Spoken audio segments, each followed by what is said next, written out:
আল্লাহ তাআলা কিয়ামতের দিন সাইয়েদনা নূহ আলাইহিস সালামকে বলবেন, নূহ তুমি কি দাওয়াত পৌঁছিয়েছো তোমার উম্মতের কাছে? নূহ আলাইহিস সালাম বলবেন, হ্যাঁ আমি পৌঁছিয়েছি।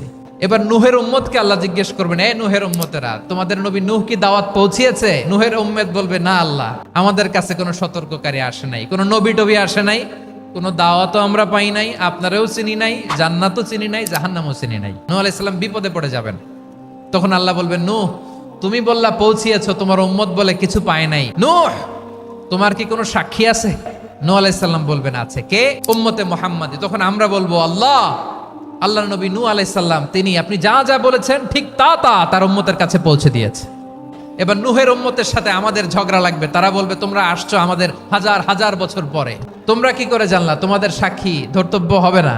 আমরা বলবো, আমাদের কোরআনে তোমাদের নবীর কথা আল্লাহ আমাদেরকে জানিয়েছেন, দিন রাত এক করে তোমাদের কাছে তিনি দাওয়াত পৌঁছেছেন। তোমরা কানের মধ্যে হাত দিয়ে রাখতা, চেহারাটা কাপড় দিয়ে ঢেকে রাখতা, আল্লাহর নবী নূহকে পিটিয়ে ছালা দিয়ে পেঁচিয়ে তোমরা পাহাড়ে রেখে আসতা। সব আমরা জানি। আমরা যখন বলবো এই কথা, নূহের উম্মত চুপসে যাবে। তখন আমরা সত্য বলেছি কিনা এটা আল্লাহ তাআলা জানতে চাইবে বিশ্বনবীর কাছে। তখন বিশ্বনবী আমাদের পক্ষে সাক্ষী দিবেন। আওয়াজ করে বলেন, আল্লাহু আকবার।